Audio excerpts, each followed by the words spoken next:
We saw all those emails and stuff yesterday. We saw some things that contradicted many of the stories that both Ghislaine Maxwell, Donald Trump, and all of them told about these relationships and what he knew and what he was doing. But what we don't pay a lot of attention to many times is the folks that directly talk about what it is this guy was doing. You met Donald Trump, is it right, through Ghislaine Maxwell? I did, yes, and I met him on several occasions. Ghislaine Maxwell did introduce me to him, and she introduced me to him with a clear message of my being with him in the same way that she had trafficked me and brought me to Jeffrey Epstein. That's Epstein survivor Anushka DeGiorgio. And she clearly and obviously pointed out how she met Donald Trump and in what circumstances she met Donald Trump. That's another one of these survivors that's come forward with her story. It's in addition to other survivors that have talked about the way that he looked this one woman up and down because she was about to start working for Jeffrey Epstein. And Epstein said, "She's not for you." Do you guys remember that account too? You heard Jeffrey Epstein say to Donald Trump, "She's not for you." What was your reaction to that? What was going on in your head at the time about that? What did you think that meant? Well, I already felt kind of intimidated because it was in a dark office and I was alone with my new boss, to be, and this man that's a powerful businessman. And so I felt intimidated, but that's not why I reported him. I reported him because when Epstein came out of the office, I was making a face at him because I felt threatened. And so I went, and he kind of laughed and backed off. And as that was happening, Epstein walked out and said, "Oh, no, she's not here for you." And he emphasized, "She's not here for you." And he said, "Come with me." And he escorted him into another office. And I was like, "Who's in there?" And when he said, "Oh, I thought she was 16, I thought, is there a 16-year-old in there? I just feel like we don't compile all the things that we've seen, including the stuff we started seeing yesterday in these email releases talking about all the things that Epstein and Donald Trump were involved in, but then also these very credible accusations and the way that they were treated and how and when they met Donald Trump. We always seen it that way. We've always seen it. Why don't we pay attention to the obvious things right in front of us? Like we continue to let them just, lie to us. But that hasn't stopped them from shaking in their boots. Here's what some of their response was yesterday. CNN has learned there will be a meeting today inside the White House as aides try to manage a potential House vote on the release of the Epstein files. This comes, of course, just hours after Democrats on the Oversight Committee released emails from Jeffrey Epstein himself mentioning Donald Trump by name multiple times. Well, the House is releasing these files, but it's not everything that the federal government has. Dana, there's additional files still held by the Justice Department that some Republicans on Capitol Hill are in support of releasing. And so that is causing a political response inside the White House right now, where there is a meeting planned or was a meeting planned today about the House effort to try and force a vote to get the Justice Department, the Trump administration, to release the rest of the FBI files, the Justice Department files, everything from years of the investigation into Jeffrey Epstein and others, things that have not seen the light of day yet. What one source tells me is that this meeting was planning to include some key figures from the Justice Department, the FBI Director Kash Patel, the Attorney General Pam Bondi, the Deputy Attorney General Todd Blanche, and then one of those Republicans in support of transparency, Republican Representative Lauren Boebert of Colorado. That was going around yesterday about how they panicked and had another emergency meeting. Don't forget, before they had it, also an emergency dinner. It wasn't much of an emergency. They pre-planned it on how they could strategize, how they could go about trying to cover up these Epstein file release. It's weird how this administration in every form and every approach to this story continues to try and cover it up. Like this isn't like behind the scenes. They're having open meetings with Lauren Boebert because she was one of the few Republicans that signed on to this discharge petition. But it was really funny the way that Caroline Leavitt, the White House spokesperson there, was talking about this meeting of trying to find a way to cover this up further and trying to talk Lauren Boebert out of being a part of one of these signees on this petition. Why are White House officials then meeting with Representative Boebert in an effort to try and get her to not sign this petition calling for the release of the files? Doesn't it show transparency that members of the Trump administration are willing to brief members of Congress whenever they please? Doesn't that show our level of transparency? Doesn't that show the level of transparency when we are willing to sit down with members of Congress and address their concerns? That is that's a defining factor of transparency, having discussions with members of Congress about various issues. And I'm not going to detail conversations that took place in the Situation Room in the press briefing room. That was only like 35 seconds long. Caroline Leavitt said, doesn't that show how much transparency we've got? And then literally her next breath, she goes, I'm not going to talk about what it is that we talked about with Lauren Boebert. What are you talking about? What do you call this, transparency? How are you going to talk about all the transparency you've got from talking to Lauren Boebert, which what you were talking to her about was talking her out of being one of the people who sign on to this discharge petition. We can see that they didn't want this to happen. We can also see that when Donald Trump then signed in that bill to reopen the government, he didn't want to talk about anything. It's pretty much unlike him. This is what that scene was like. And get our country working again. Thank you.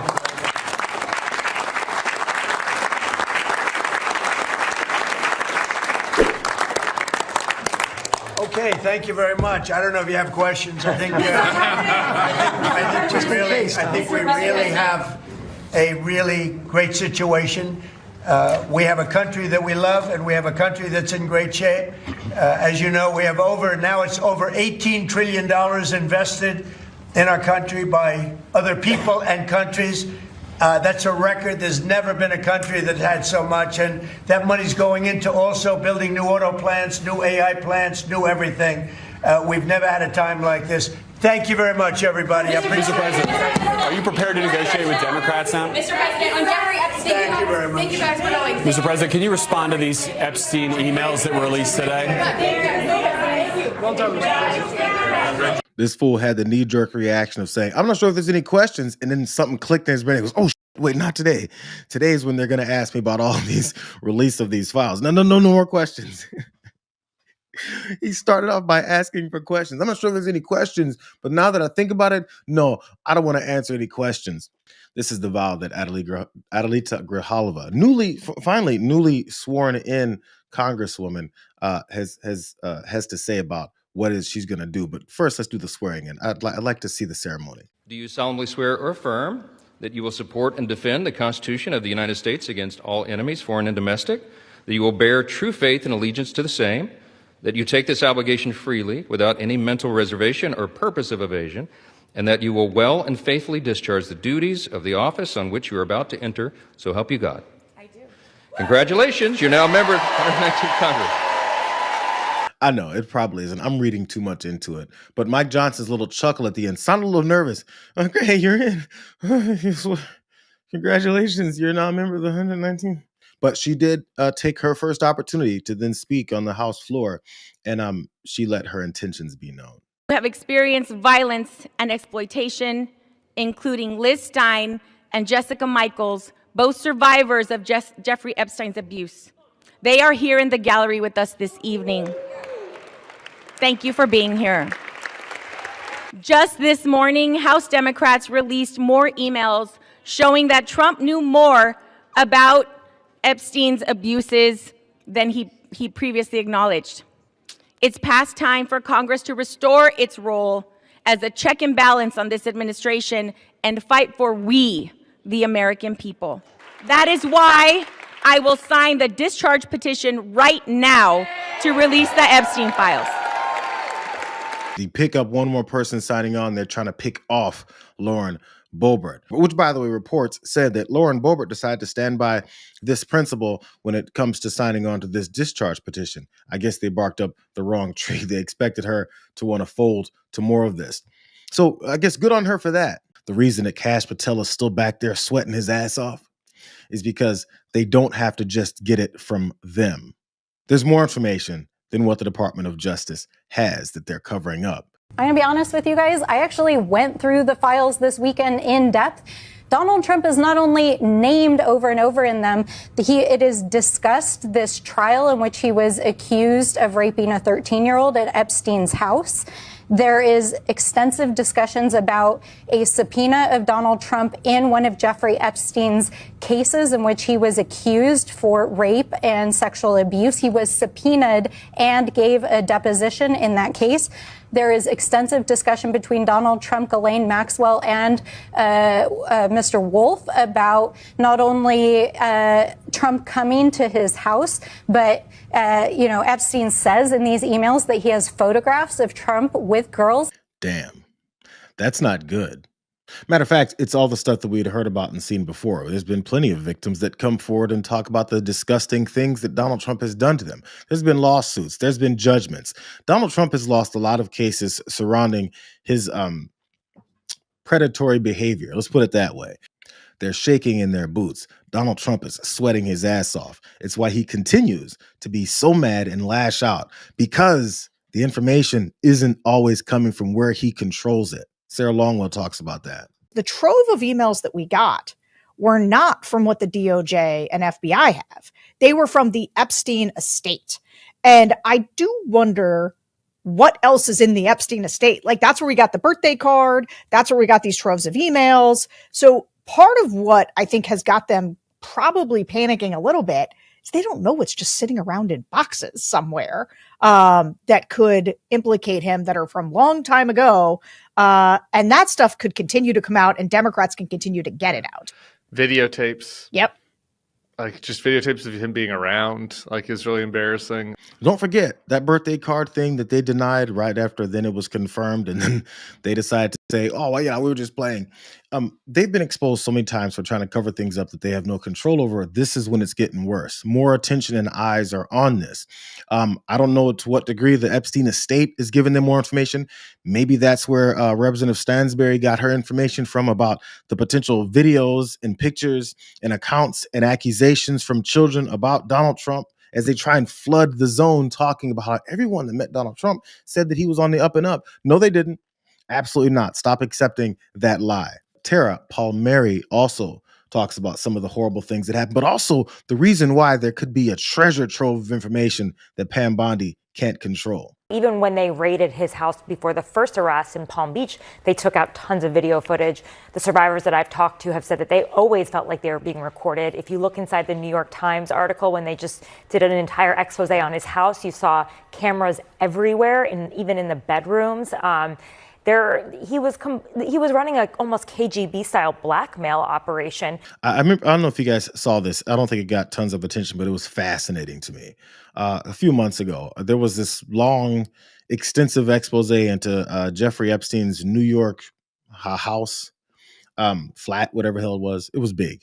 And they went through all the artwork that was inside, the motif, the setup of the rooms, the massage room upstairs, and all that stuff where a lot of these assaults happened. Mounted on a corner above the bed was a surveillance camera, is what that photo shows. You see the circle above at the top.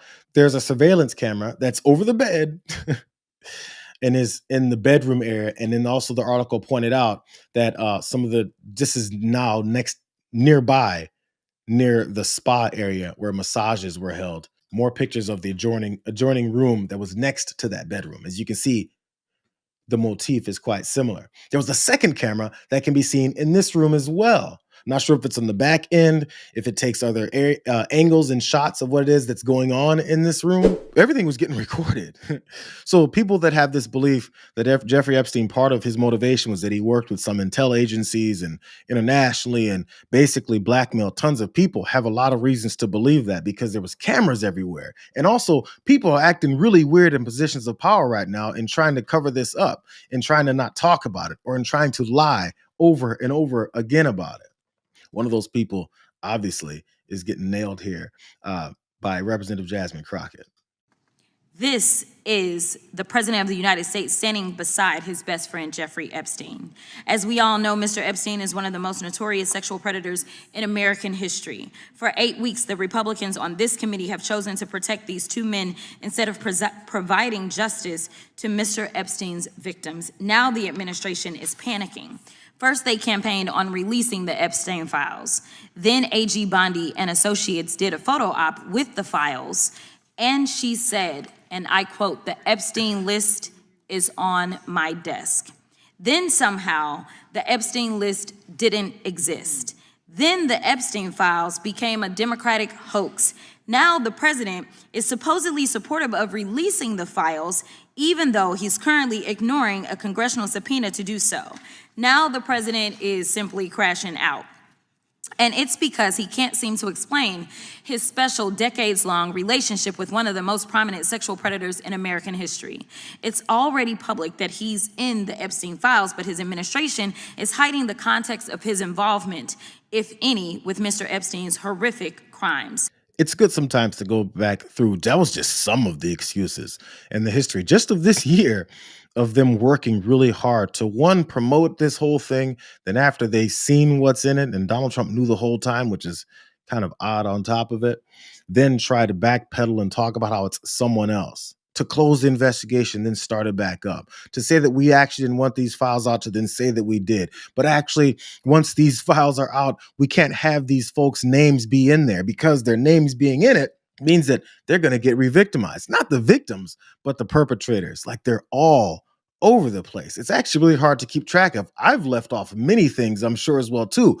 With the explanation, no matter what, no matter how ridiculous this whole thing seems, is, again, this is one big hoax. But the way that Caroline Levitt put it here, that it's specifically a certain city's type of hoax, I'm not sure how it works. But if you look at how this Epstein story sort of evolved over the past week, it's classic Washington hoax. Yes. You have Democrats on the Oversight Committee leaking redacted information to their favorite reporter at CNN, who then pops the story with that redacted information and does not reveal that the unredacted version is available. And the unredacted version proves that the so-called victim in this email is a woman who is unfortunately deceased, but prior to her death said on numerous occasions that President Trump never did anything wrong and was always incredibly friendly in her interactions with him.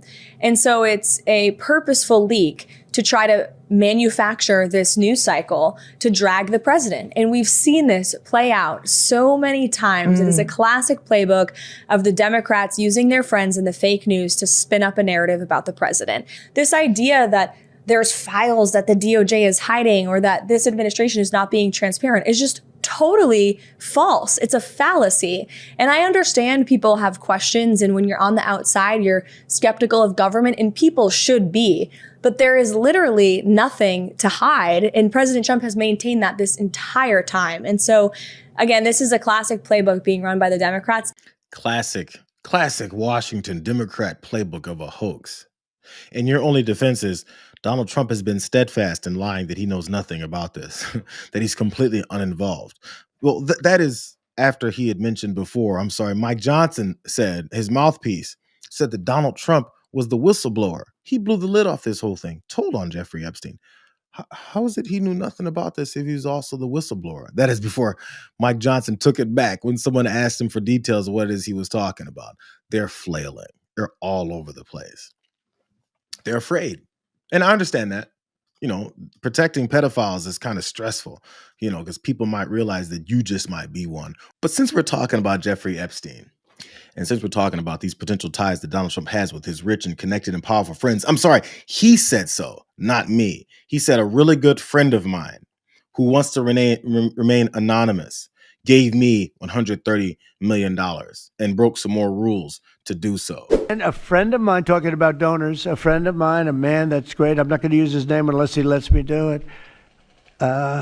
Susie can tell you about this, but he called us the other day and he said, I'd like to contribute any shortfall you have because of the Democrat shutdown. And today he sent us a check for $130 million. His name is Timothy Mellon. He's a billionaire, a backer of Donald Trump, and he's the heir to the Mellon fortune. It's like this huge bank. And here he is. He's kind of like a low-profile billionaire. He doesn't do a lot of press, so you might not have heard of him before. His father, Paul Mellon, is listed in the Epstein flight logs. He's logged twice, so it appears he flew on the plane multiple times. The Bank of New York Mellon, where he's obviously connected, was recently sued by a woman who was abused by Epstein, alleging that the banks knowingly provided financial services that enabled him to conduct his operation for years. Since we're talking about dead folks associated with Jeffrey Epstein, here's a story from Michael Wolff. That guy who's written multiple books and had multiple interviews with Jeffrey Epstein and has been exposing Donald Trump's connections and buddy-buddy relationships to Jeffrey Epstein for years now. Let's check in with Michael Wolff. He has a story about how this, you remember that there was discussions about the fallout between Donald Trump and Jeffrey Epstein, and people said it was about real estate. It was about he stole his employee, which I think was Virginia Giuffre. All those stories never really fully matched up, and we never knew. There was something about real estate. In 2004, Epstein believed himself to be the high bidder on a piece of real estate in Palm Beach, a house. $36 million was his bid. He took his friend Trump around to see the house to advise him on how to move the swimming pool. Trump thereupon went around Epstein's back and bid $40 million for the house and got the property. Epstein, who was well acquainted, in fact, deeply involved with Trump's scattered finances, understood that he didn't have $40 million to pay for this house.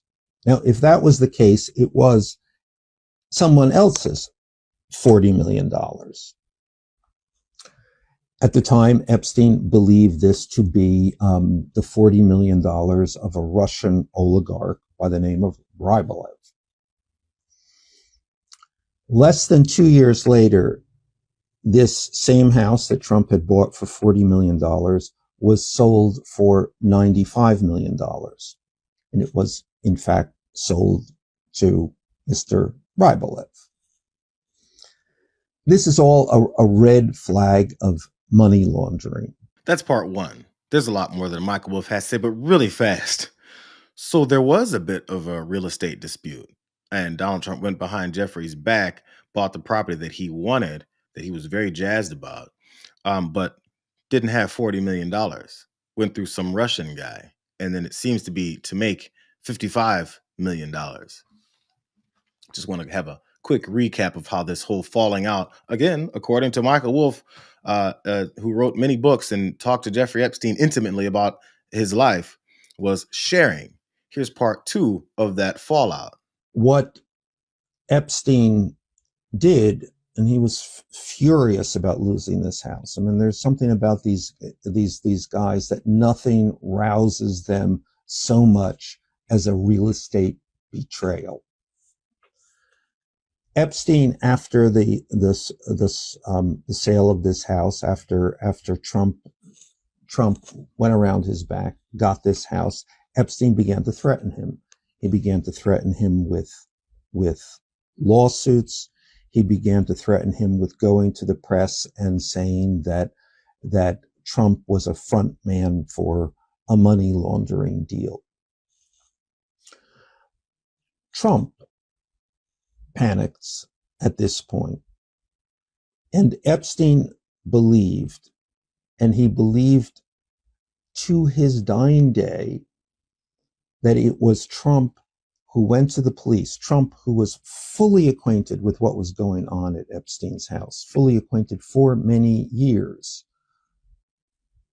Trump went to the police and, as Epstein said, dropped the dime on him. That is to say, informed the police of what was going on, and an investigation began, and all of Epstein's legal problems for the next 15 years began to unfold. I mean, Michael Wolff is very thorough in his explanations, even explaining what dropping a dime on someone means, meaning he exposed him, turned him into authorities, knowing what it was that he was up to. So a couple of criminals turned on each other. One threatened to turn the other one in, because that's what, criminals do once the heat starts coming on. Or maybe they're mad about something unrelated, like a real estate deal, which of course is based in some level of illegality, because that's who Donald Trump is. So there's that second aspect of this falling out. Here's the last part. This story about this piece of real estate and their falling out was first published in June 2019. It's published actually in my book, Siege, the second book I had written about the Trump White House. Epstein had recounted this story to me. I put it in this book. Epstein at that moment was in Paris. He read the book. He called me with some alarm, and he said he was afraid that he might have said too much.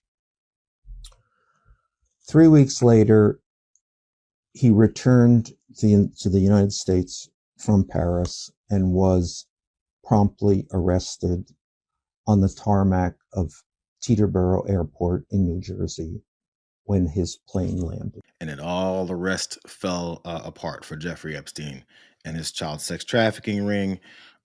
Again, this is according to Michael Wolff, who I believe has a lot of legitimacy and credibility on these topics. Consider he's talked directly to Jeffrey Epstein. We've seen Jeffrey Epstein say some of the things that Michael Wolff was saying that he said about his friendship and relationship with Donald Trump, all that. In the White House, they believe that the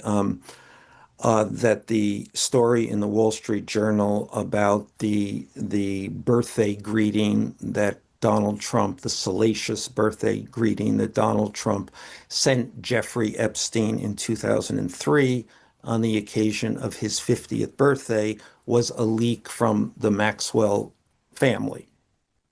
And in the White House, they regarded this as, quote, a shot across the bow.